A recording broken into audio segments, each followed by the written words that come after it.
Hello दोस्तों, नमस्कार। मैं हूँ ईश्वर पाल सिंह। आप देख रहे हैं मेरा यूट्यूब चैनल इंडिया आजकल, सच खबर हर पल।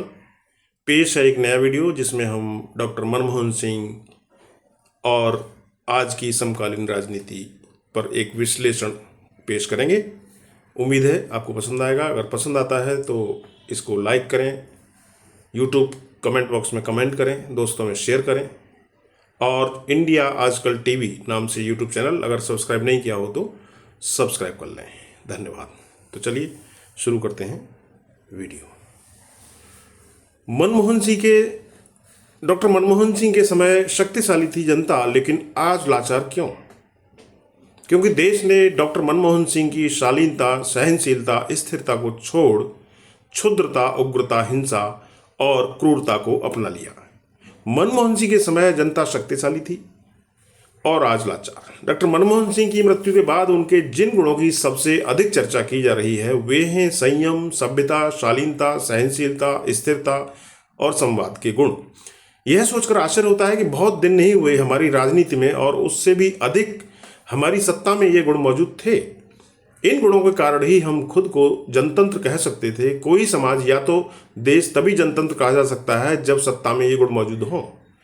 डॉक्टर मनमोहन सिंह की याद करते हुए लेकिन आज हमें क्षुद्रता, संकीर्णता, असहनशीलता और हिंसा की भी याद आती है। आखिरकार यह कैसे भूला जा सकता है कि वे प्रधानमंत्री इसी कारण बने।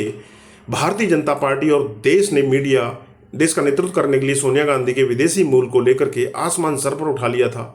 यह परले दर्जे की क्षुद्रता और संकीर्णता ही थी। यह सिर्फ भारतीय जनता पार्टी में न थी, बल्कि बहुत सारे धर्मनिरपेक्ष राजनेता सोनिया गांधी के विदेशी मूल के कारण उनके खिलाफ थे।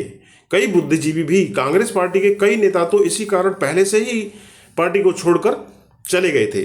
सोनिया गांधी ने अगर प्रधानमंत्री पद का प्रस्ताव ठुकराया तो इस कारण कि उन्होंने देखा कि उनके देश में उदारता की सख्त कमी है और अभी वह पर्याप्त रूप से सभ्य नहीं हुआ है।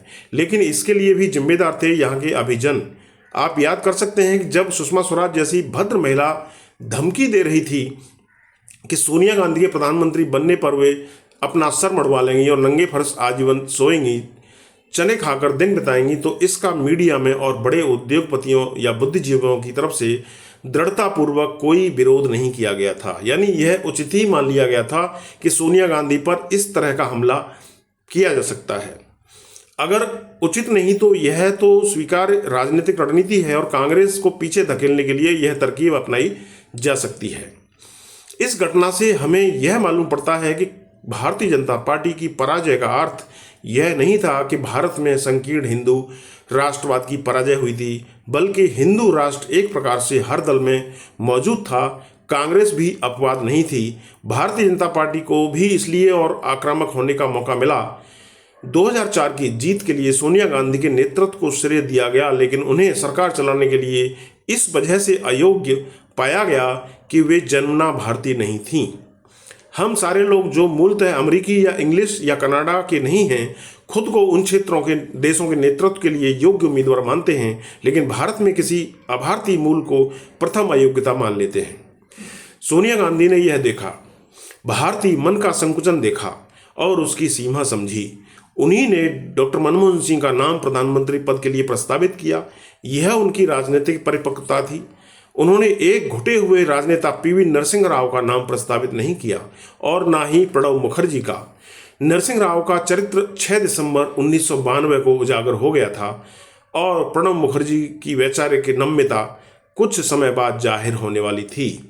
अगर इस लिहाज से देखें तो वे मनमोहन सिंह का चुनाव राजनीतिक परिपक्वता का प्रमाण था। कहना कठिन है कि क्या उस वक्त वे यह भी सोच रही थी कि मनमोहन सिंह का चयन एक तरह से 1984 में कांग्रेस सरकार और पार्टी के सिखों के साथ किए गए अन्याय का परिमार्जन होगा। यह एक ऐसा अध्याय है जिस पर कांग्रेस पार्टी को अलग से अधिवेशन या प्रायश्चित करने की आवश्यकता है। सिर्फ इसलिए नहीं कि 31 अक्टूबर 1984 के बाद सिखों के संघार को रोकने के लिए उसने कारगर कदम नहीं उठाया, बल्कि उससे ज़्यादा इसलिए भी कि उसने उसके बाद के 1984 के लोकसभा चुनाव में एक खतरनाक बहुसंख्यकवादी प्रचार भी किया था। इत्तेफाक था कि 1984 की सिख विरोधी हिंसा की 20वीं बरसी वाले साल एक सिख प्रधानमंत्री बन रहा था। यह विडंबना ही थी कि मनमोहन सिंह को एक सिख के रूप में पहचाना जा रहा था। इसके पहले उनकी पहचान यह नहीं थी। वे सिर्फ अर्थशास्त्री थे जो मजहब सिख। कांग्रेस पार्टी को मौका तो दिया गया, लेकिन सिख विरोधी हिंसा में अपनी भूमिका का प्रायश्चित आरंभ करे। क्या यह प्रायश्चित पूरे और सच्चे मन से किया गया? इसका इंतजार किया गया। उस पर उस वक्त की धूल मिट्टी जम जाए, इस बात का इंतजार किया गया। डॉक्टर सिंह को इस सामाजिक और राजनीतिक क्षुद्रता के बीच संसदीय सभ्यता और शालीनता को फिर से स्थापित करना था। अटल बिहारी वाजपेयी के नेतृत्व वाली सरकार में अटल का ही नाम था। उसके बाद फिर से कैबिनेट की महत्ता को स्थापित करना एक दुष्कर काम था जो डॉक्टर सिंह ने किया। अटल के बाद उन्होंने बतलाया कि वास्तव में प्रधानमंत्री का काम क्या होता है। वह है देश और जन के हित की बात के लिए नीतियां बनाते वक्त विविध प्रकार के विचारों को एक मेज पर लाए। विचारों से समाजवादी माने जाने वाले नेहरू ने भारत के विकास के लिए योजना बनाते वक्त सोवियत और अमेरिकी विभिन्न प्रकार के अर्थशास्त्रियों को एक साथ बिठाया था। उनकी समझ थी कि अलग अलग विचार के होने के बावजूद अगर वे ईमानदार अर्थशास्त्री हैं तो वे भारत की जनता के हित में जो सर्वोत्तम होगा वही राय देंगे। उसी तरह आर्थिक रूप से दक्षिणपंथी माने जाने वाले डॉक्टर सिंह ने वामपंथियों के साथ काम किया। उन्होंने व्यापक सहमति बनाने की कोशिश की जो जनतंत्रीय तरीका है। यह लोग भूल गए हैं कि डॉक्टर सिंह के वक्त भाजपा ने संसदीय इतिहास में सबसे अधिक बार संसद को बाधित किया, उसे चलने नहीं दिया। इसके बावजूद डॉक्टर सिंह ने साधारण जन को अधिकार संपन्न करने के राज्य के दायित्व को पूरा करने की हर संभव कोशिश की। 2009 में शुरू हुई डॉक्टर सिंह की सरकार की दूसरी पारी में तुरंत संकटों से घिर गई। 2010 में अरविंद केजरीवाल के नेतृत्व में भ्रष्टाचार विरोधी आंदोलन शुरू हुआ। इस आंदोलन के जरिए किस तरह से समाज में पाखंड, घटियापन, झूठ, उग्रता को वापस लाया गया, अभी तक हमने इस दृष्टि से इस आंदोलन पर विचार नहीं किया है जो करना बाकी है।